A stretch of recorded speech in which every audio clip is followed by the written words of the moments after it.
Bismillahir Rahmanir Rahim. Alhamdulillah. Wassalatu wassalamu ala Sayyidina Rasulillah wa ala alihi wa sahbihi wa man wala. Welcome back, everyone, to another course, another lecture, in our course on Hadith studies as we come very quickly towards the conclusion. In this penultimate class, we're going to finish our conversation about Al-Jarh wa Ta'dil. Of course, there'll be contradictions. Different people will grade different narrators in different ways. So we're going to talk about how one approaches potential differences and contradictions in that regard.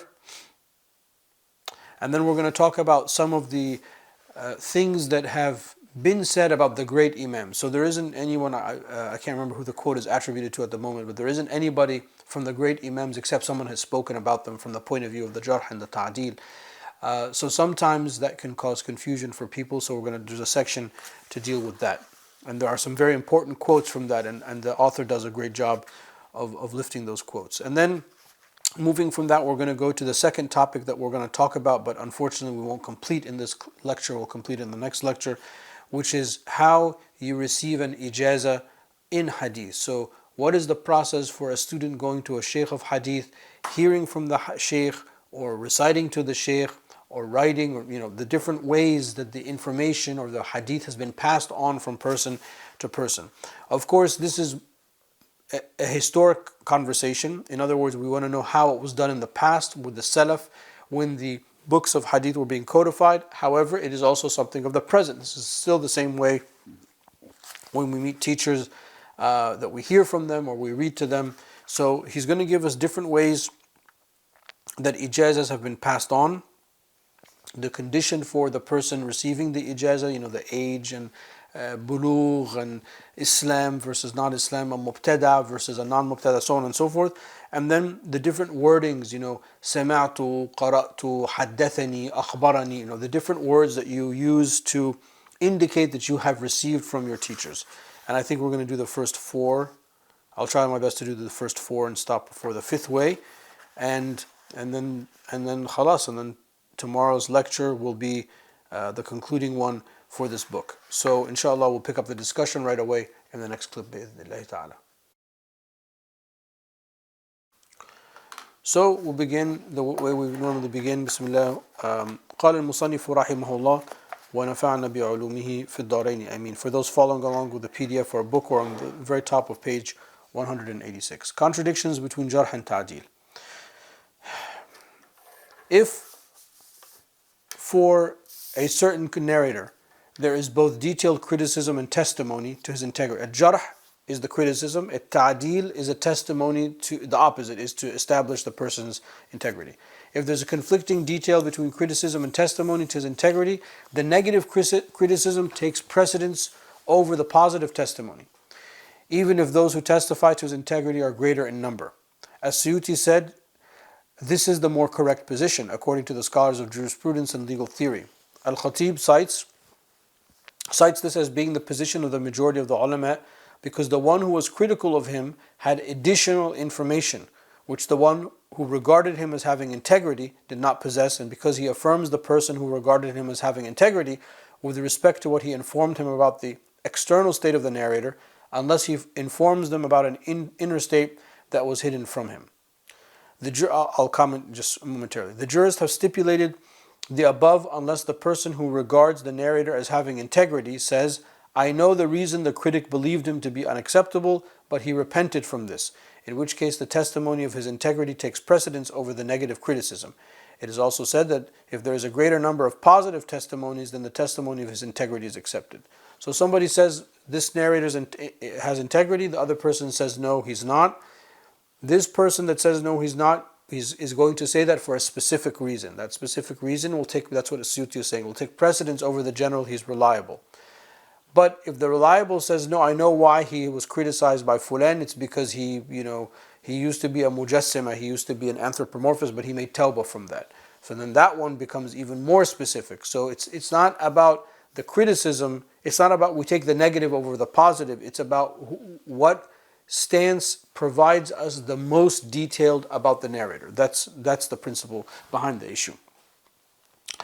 The above applies to the two contradictory, and then, lastly he said, well, if like 50 people say so-and-so is reliable and one person says he's not, we're going to take the 50 over the one. So there's also a numbers issue with that. The above applies to two contradictory conclusions of scholars. If we find two contradictory positions from one scholar, as happened with Ibn Ma'in and Ibn Hibban, then the latter of the two positions is taken, like a nasikh and mansukh, whoever was the last one to say something, is taken if this is known. If not, then we suspend judgment. Aspersions that have been transmitted about the Imams. It has been the case that some of the ulama have cast aspersions on some Imams or narrators of Hadith who are exemplary in their reliability, integrity, and acceptability. This may occur for various reasons. These aspersions against some of the Imams could be born out of one's fanaticism for his school, a ta'assub. So I'm Shafi'i and I'm going to criticize the other people who are not Shafi'i to give victory to the Shafi'i madhab. Or because of matters of dispute regarding legal reasoning, ijtihad differences. Or it could be due to worldly competitiveness. These aspersions are given no heed, as long as the one who is being aspersed is known for integrity and accuracy and has piety and God consciousness. Al-Alaba al-Subki says, under the heading A Principle of Jarh al-Ta'dil, this is taken from his Tabaqat al-Kubra, his first volume. It's a very long quote, so I'll go through this quote, but it's important. Someone whose imamate and integrity are reliably established, and who has been greatly praised and declared to be praiseworthy and veracious, who has been rarely criticized, and there is an indication of the reason for which he has been criticized, such as fanatical devotion to his school or otherwise, then we do not pay heed to such criticism towards him, and we act upon the basis of him having integrity. Were this not the case, and were we to take the position that critical comment has precedence, then none of the Imams would be safe, since there is no Imam who has not been the subject of aspersions from critics, and those who have done so have perished. So this is what I was referencing in the opening clip. I had forgotten that it was a Subki who said this. Nobody is free without their detractors. But he's saying, if we listen to all of that, we would perish. He didn't say that. He said, those who criticize the great Imams perished, and if we listen to that by deduction, we would perish as well. Returning to this long quote. Al-Hafiz ibn Abd al-Barr has included in his book on knowledge, Jama' Bayan al-Ilm wa Fadlihi, a chapter on the ruling of scholars' statements regarding one another. He began with a hadith of Zubayr radiallahu anhu, raising it to the Prophet sallallahu alayhi wa alihi wasallam marfu'an, quote, a disease of the nations of the past has crept amongst you, envy and hatred. He narrates with his chain of transmission from Ibn Abbas radiallahu anhuma that he said, be attentive to the knowledge of scholars, but do not believe what they say about each other. For by the one in whose hands is my soul, they differ amongst themselves more than young children. It is narrated from Malik ibn Dinar that he said, the words of scholars and reciters are taken in every matter except what they say about one another. Excuse me. So, the quote, then Al-Allama Subki said, after citing many other sayings, this is even a longer quote. So let me just read the quote and then we can comment on it, because it's just so good. As we have mentioned earlier, this is a Subki. As we have mentioned earlier, the criticism of the one who negatively criticizes is not accepted, even if he has justifications for this, with respect to the one whose acts of obedience outweighs his acts of disobedience. And those who praise him are more numerous than those who disparage him. And those who declare him veracious are more numerous than those who criticize his rank. If there is an indication that could logically be interpreted as an attack on the one he criticized, whether this is because of fanaticism for a school or worldly rivalry, as occurs between peers and the like. So we say, for example, that we do not pay any attention to what al-Dhahabi said regarding Malik, nor what Ibn Ma'in said regarding Shafi'i, nor what Nisa'i said about Ahmad ibn Salih, since all these are well-known Imams, meaning Ahmad ibn Salih, Shafi'i, Malik, etc. The one who criticizes them is like someone who comes with a narration that is unusual and having a single narrator at a point in its chain. It's a gharib hadith. If the criticism was correct, there would have been an ample number of people to convey it, and therefore we'd be certain that it was false. When faced with negative criticism, we must also consider any differences in creed, in aqidah. with respect to the one criticizing as well as on the subject of criticism. It may be that they differ in this and criticism arises as a result. Al-Rafi'i refers this, Al-Rafi'i from the Shafi'i madhab, Al-Rafi'i refers this when he says, those who are evaluating narrators should be free of hatred and fanatical adherence to their school, what I was referring to earlier as a conflict of interest, or overlook the flaws of a flagrant sinner, which would affect his status as a narrator. This has happened to many of the great Imams. In his book Al-Iqtirah, Shaykh al-Islam Taqiyuddin ibn Daqiq al-Eid radiallahu anhu hinted at this when he said, the honor of a Muslim is one of the pits of hell upon whose brink two groups of people stand, the scholars and the hadith judges. Al-Allama Subki continues,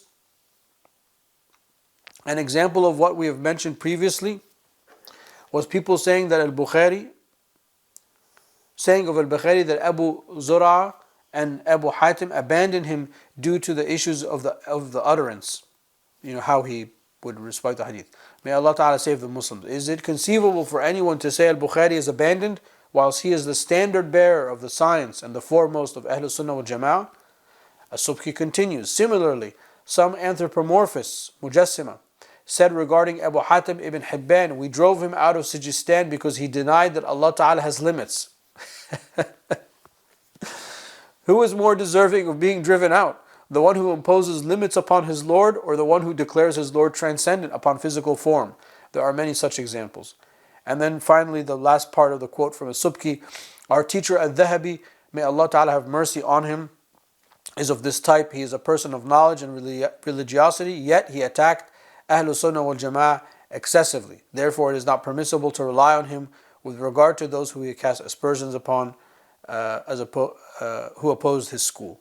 Okay, so the point is that a lot of times contemporaries, and this is true for us today, a lot of times contemporaries are combating with each other and are highly critical of one another.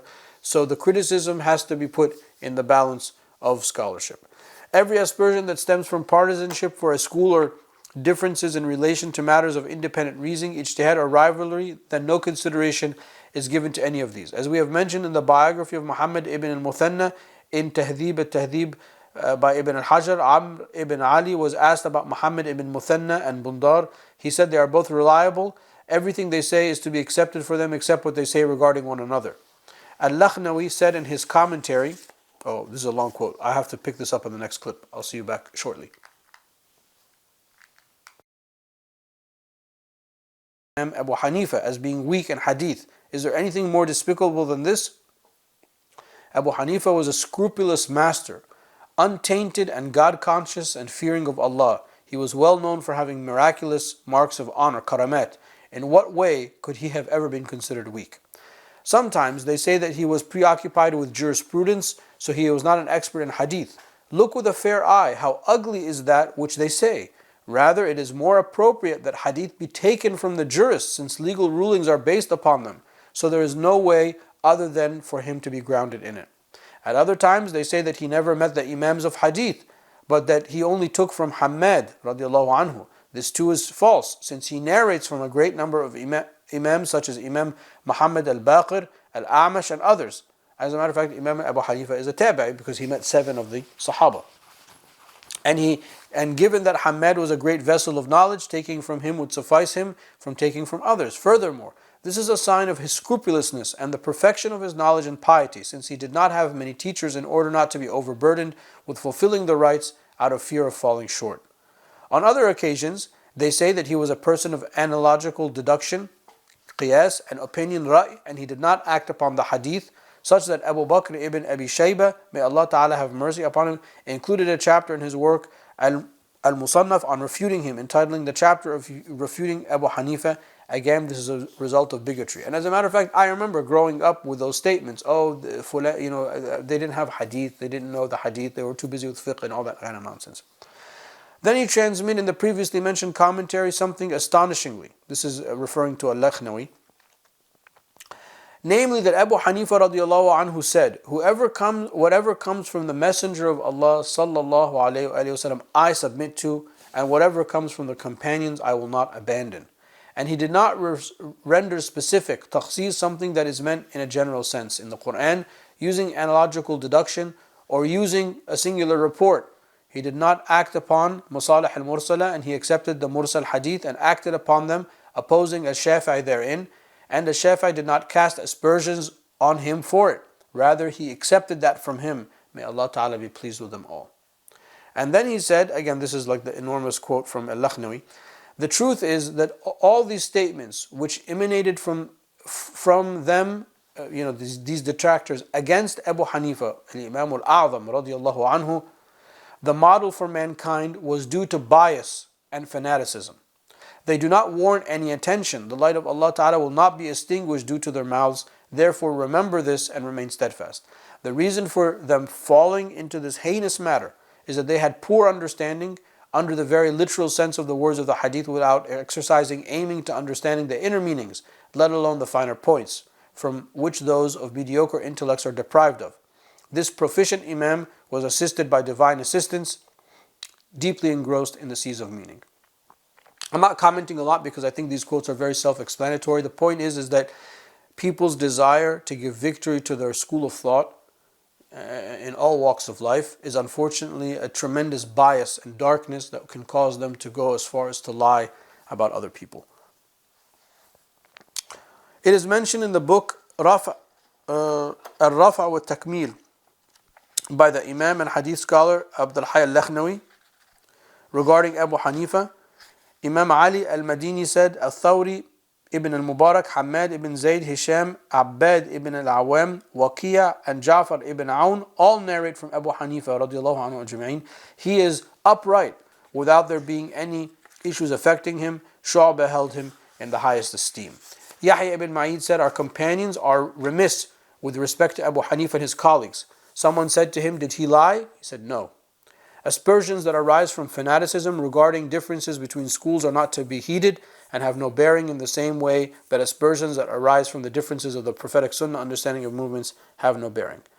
Yani for me, the main thing that I think about is when Imam Shafi'i radiallahu anhu went to Al-A'zamiyya in Baghdad and he prayed at the mosque of Imam Abu Hanifa.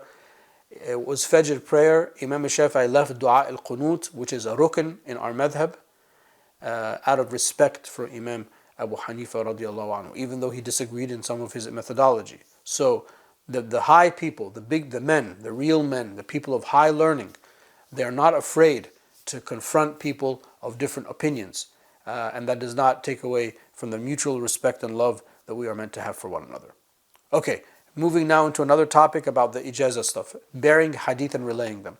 The conditions for bearing the hadith. The majority of the hadith scholars do not stipulate reaching the age of puberty as a condition for bearing hadith, neither did they stipulate Islam or integrity.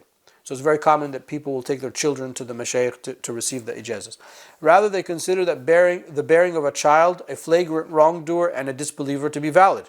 If they relayed what they carried after reaching puberty, converting to Islam and gaining integrity. Some prohibited accepting narrations of hadith borne by a child, although the majority saw the position as being flawed. The majority majority adduced the validity of the hadith borne by a child from the fact that the overwhelming majority of Muslims accepted the companions' narrations of events by such as Al-Hasan al-Husayn, Abdullah bin Zubayr ibn Abbas al-Nu'man, Al-Bashir, Sa'id ibn Yazid, Al-Mishwar ibn Makhrama, and others radiallahu anhum ajma'in, without differentiating between what they received as a child or after puberty. Similarly, the people of knowledge would bring people to gatherings of hadith, that's what I mentioned in the beginning, and they would rely upon their narrations after they reached puberty. Likewise, they would use the hadith agreed upon by Bukhari and Muslim of Jubair ibn Mut'im to prove the validity of non-Muslims bearing a hadith if they relayed it after becoming Muslim. He heard the Prophet ﷺ read Surah At-Tur, the chapter of the mountain, in the dusk prayer, which he witnessed as a ransomed prisoner of war from the Battle of Badr prior to becoming Muslim. In the narration of Al-Bukhari, he says, that was the first time faith settled into my heart.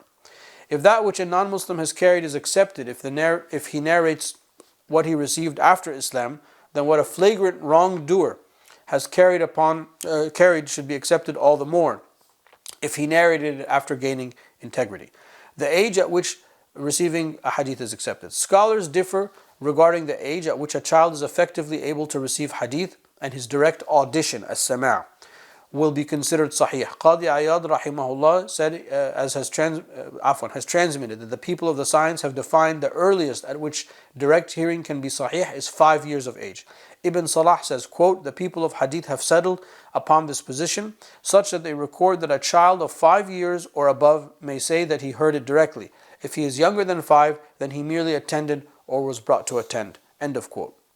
Their proof for this is that which Al-Bukhari and others narrate from the hadith of Mahmud ibn Rabi'a radiallahu anhu, that he said, I recall of the Prophet alayhi salatu wasalam the spurt of water that he took from a bucket and squirted in my face when I was a boy of 5.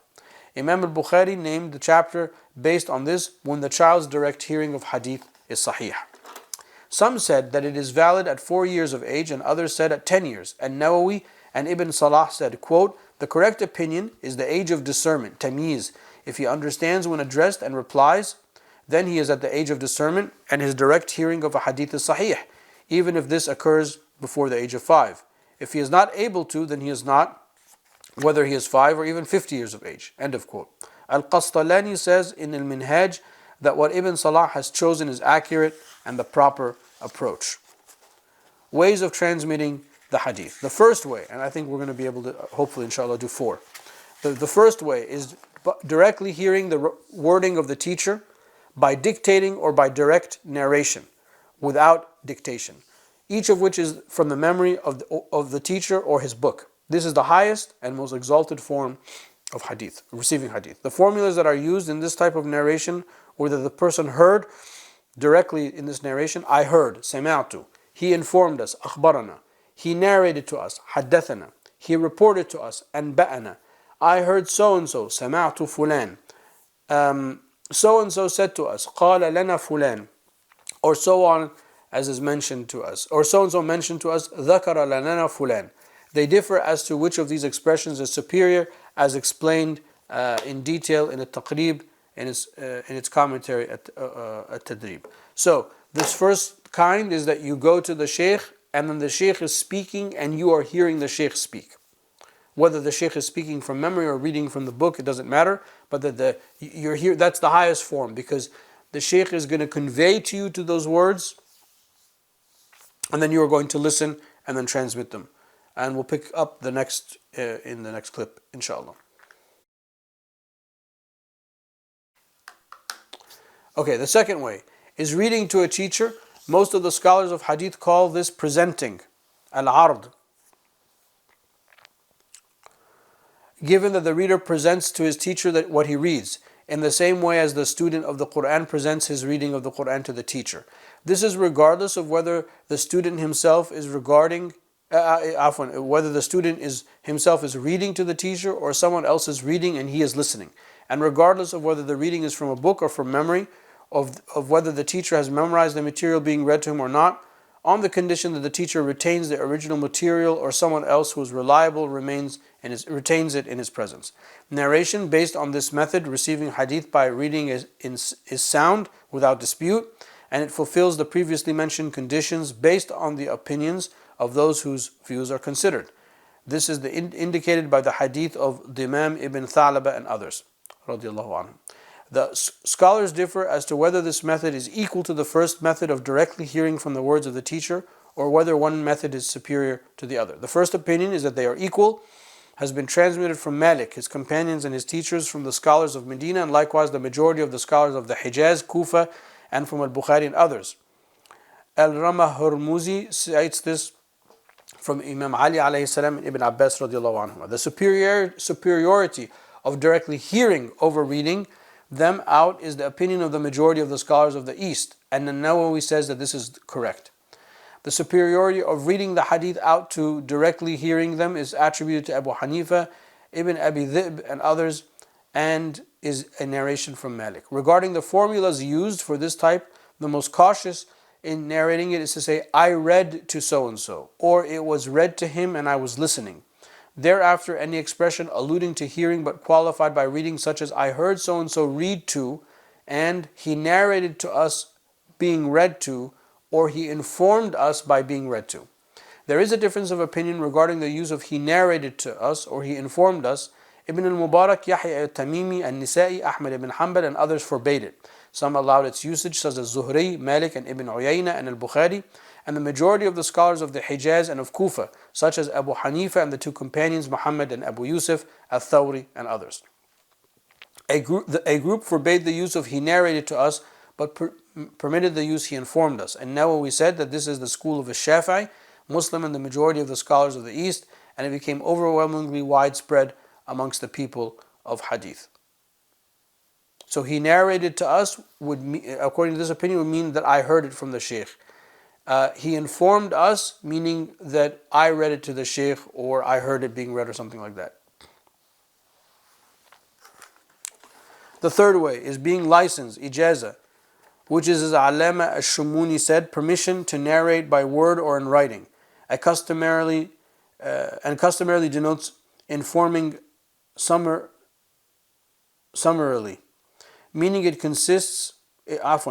constitutes his informing about that which he grants permission to him to narrate from. And it has four elements: the one licensing, meaning the Shaykh; the one being licensed, the student; that which is licensed, what are you licensed to do; and the license itself, whether it's a document or verbal. And there are various types.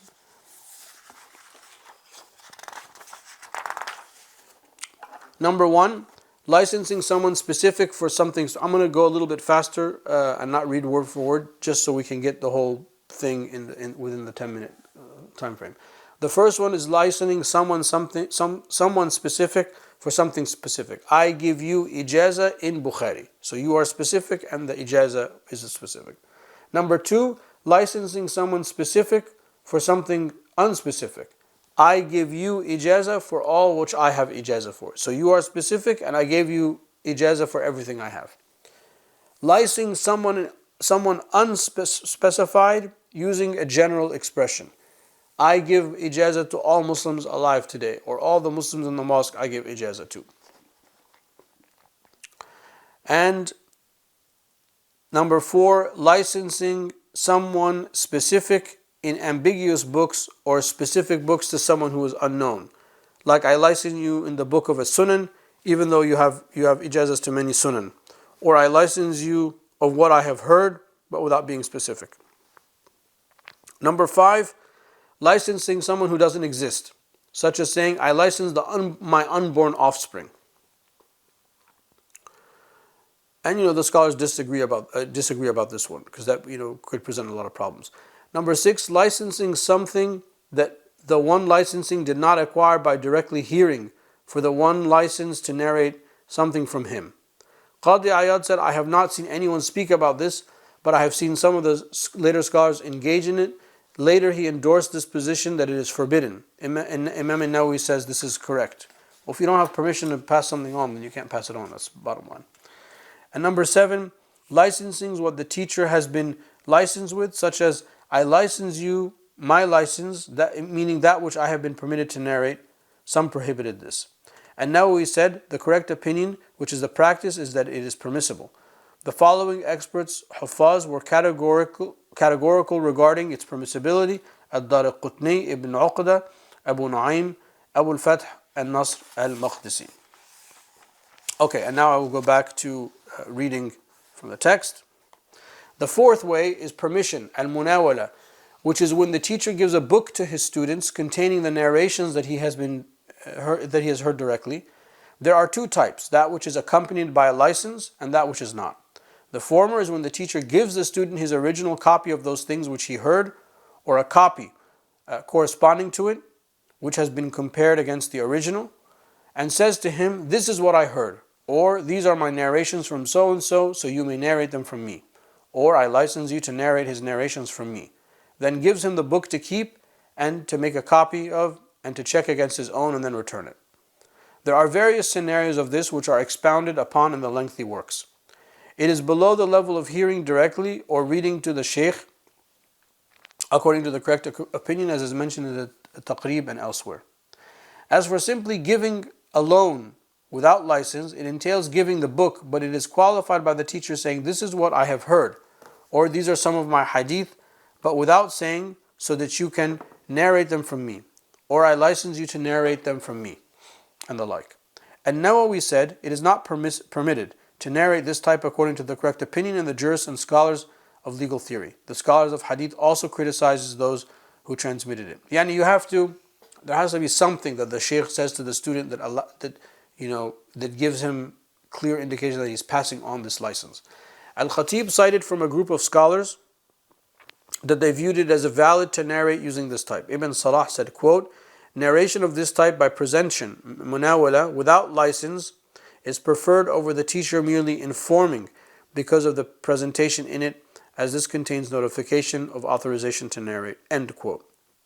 This means that if some scholars permit narrating from the teacher by merely informing, then a fortiori they should permit the narration from presentation without a license, as Asyuti clarified in a Tadrib. Regarding the expressions used in this type of hadith transmission through licensing and presentation, Imam al-Nawawi cited at Taqrib that the majority of scholars and researchers forbade using the expressions he narrated to us, he informed us, when narrating through licensing and presentation, because you didn't hear it or you didn't say it and then the shaykh heard you.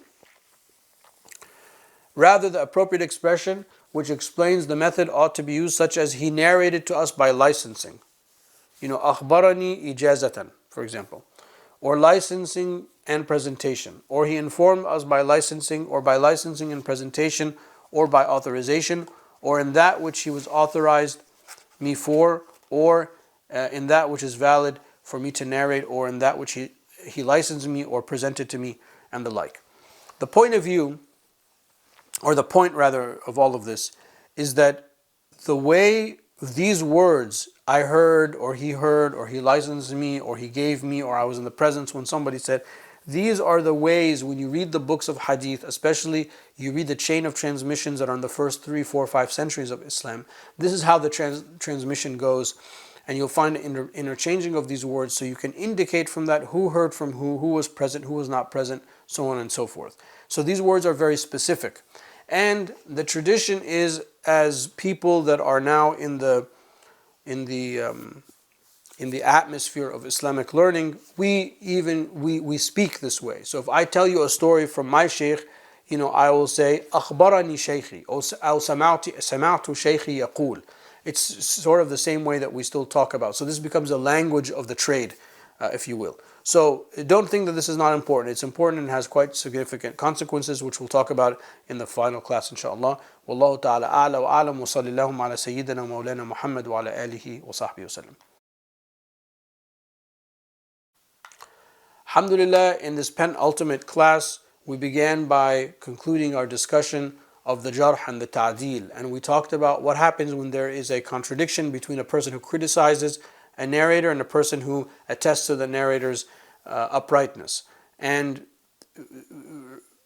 I added sort of a rule of thumb to help you, which is that we are always going to look at that opinion which gives us specificity. The person's opinion who has specifics.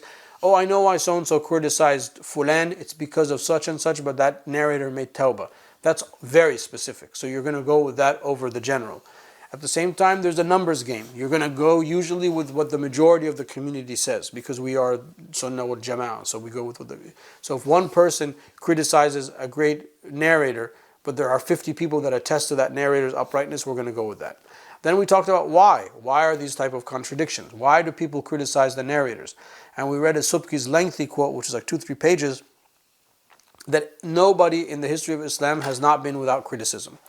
But that doesn't really matter, because there's a lot of bias. People have ta'assub for their madhab, they want to give victory to their own madhab, or they have theological differences, especially with the people of bid'ah, they're always going to have theological vested interests in certain criticism and so on and so forth. So we have to look out for that. And one of the main rules of thumb is that the people that are contemporaries, we take their criticisms of one another with a grain of salt, because it's just they're too close, like siblings in a family. And then following that, we began this lengthy conversation about how you receive the ijazah, how you receive permission to pass on, right? Isn't this what this is all about? How you hear something and then pass it on. So we talked about the highest form being that you hear the Shaykh speaking to you. Then the next highest form is you read to the Shaykh or in the presence of someone who reads. That second form, by the way, that's usually what we do now. You go to the Shaykh, you read something, and he might correct you or something like that. Sometimes the Shaykh will speak. Like that's what I'm doing now to you. I'm reading and then you're hearing. That's the first form. And the second form is less than that. And then there is the written type of form. Or actually, we're going to get to the written type of form. I didn't mean the written type of form. There is the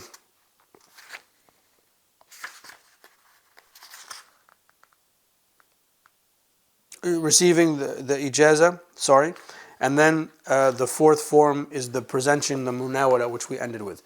Those are the main topics for the lecture, and we'll conclude the class tomorrow, inshallah. Wallahu ta'ala a'lam wa sallallahu ala sayyidina maulana Muhammad wa ala alihi wa sahbihi wa sallam.